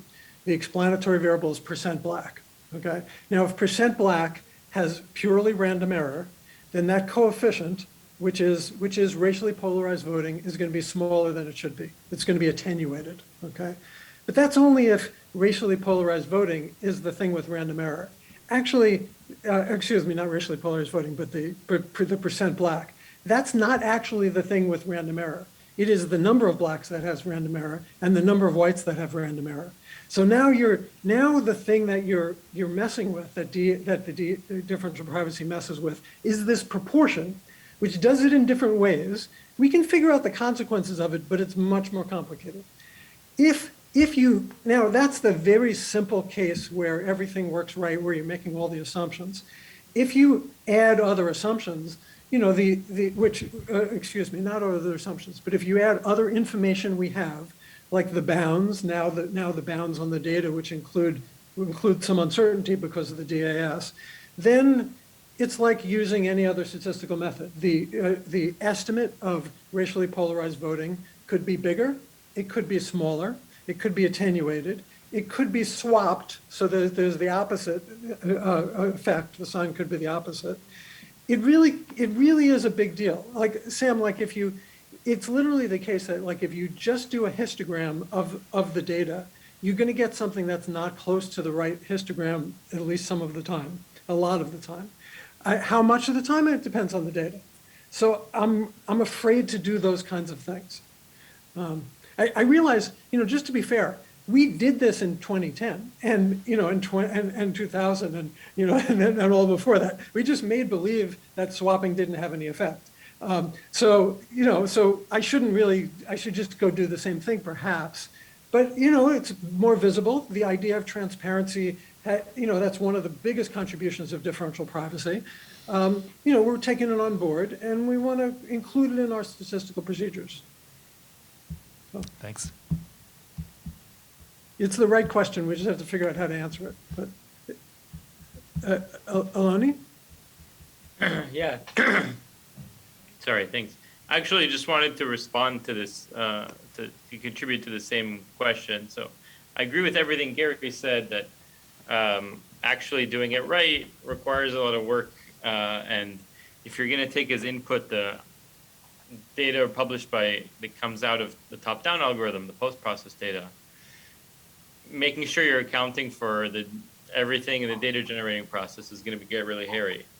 That said, we can ask the question that Sam wants to ask, which is just, let's do Goodman's regression on the data that comes out of top-down and see what the effect is. And in fact, we have some data on this. So in work with Moon Dutchin and some grad students that's forthcoming in HDSR, we've basically took the census's code and we ran top-down a handful of times in a handful of races and a handful of geographies, ran ecological regression on them, and you basically see that there is noise, and in the worst case there is noticeable attenuation.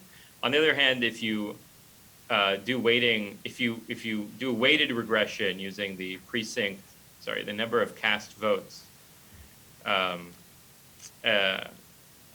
number of cast votes, if you use that to weight each precinct in the regression, basically the variance due to top-down goes away. So you can run top-down a bunch of times and run ER on the same election data, and you get the same RPV estimates. So we do have some data on this question. It's not, we don't know the theory all the way, but. Mm-hmm. Lin-Jun? Yes. Thank you, Gary, for this wonderful session. Because some people mentioned the ecological inference, I would like to add a comment about an ongoing research I did with. I'm currently working on with Cynthia and his student Colin Olsen.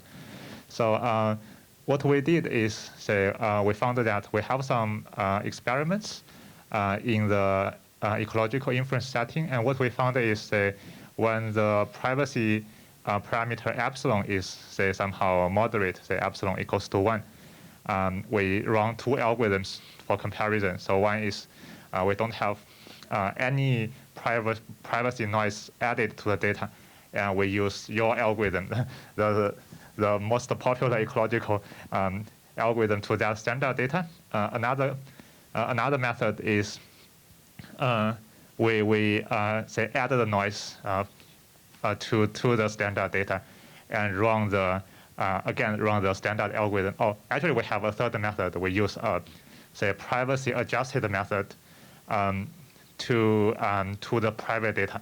So we compare those 3 methods. What we found is that when epsilon is moderate, epsilon is 1, all the 3 results, all the 3 methods will give us similar results. But when we somehow make the epsilon smaller, epsilon equals to 1/4, in that case, the private so the standard algorithm applied to the private data will be much worse. That's expected, right? Because we use the wrong method to the data. So I just want to add a comment saying that when we choose, a moderate size of epsilon, the privacy noise doesn't affect the results that much. Cynthia, you want to add anything? Oh, sure. Yeah, Colin, are you here? Oh, great. You want to say something? Yeah. Oh, yeah. Lin Jun summarized, so they're all very preliminary results. Lin Jun summarized them very well, where it seems like, yeah, with like moderate values of epsilon, like not too much privacy noise, it doesn't seem like there's a big difference. You can sort of pretend there's no privacy noise at all. You could adjust for it, but either way, you're getting similar results. But as you increase the privacy noise, it does seem to matter, and you do better if you do actually correct your model to account for the fact that there is privacy.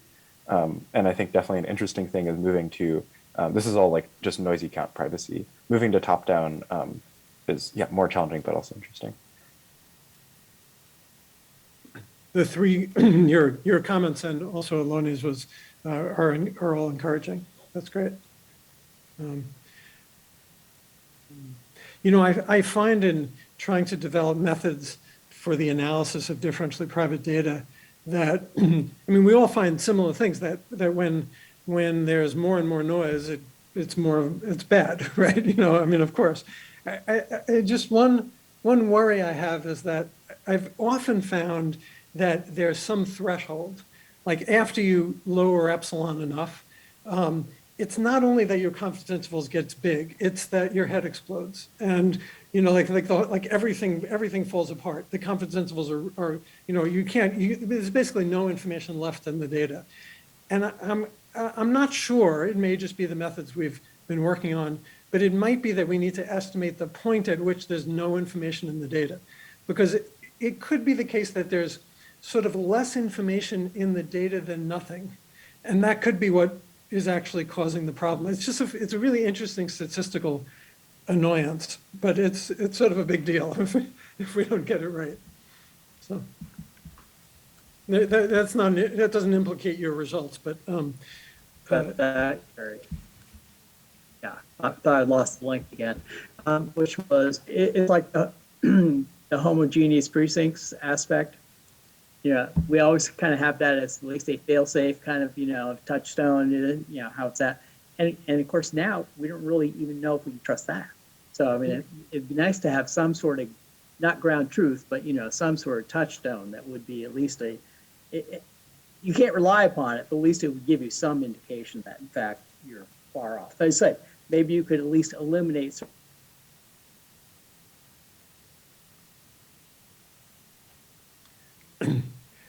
I think a lot of noise was just added to Clark's line here, but he's absolutely right. I mean, we can do bounds with intervals once we know, because we know the process. But of course, if there's even a little bit, you lose all the beauty of it. So, Clark, have you? Yeah, I'm back. It's windy up here, so I guess that's the problem today. But yeah, my point is, if you could at least subset out so you had a better sense of, there were certain records that were in fact legit, so to speak, or within some reasonable thing, and they focused on that. Even us in redistricting could focus on that, as opposed to having to go to the higher level of math, shall we say. Yeah. So I don't know if we're officially we're 2 minutes beyond our official time point. I don't know if the folks in the room have preferences about whether we should continue or stop. I thought this was really, really terrific discussion. Yeah, I agree. It's indeed a very terrific and very informative session. But maybe in the interest of time, we should stop here. And Yeah, okay. Great. Yeah. Well, thank you for listening to us. Oh, thank you, Gary, for organizing this.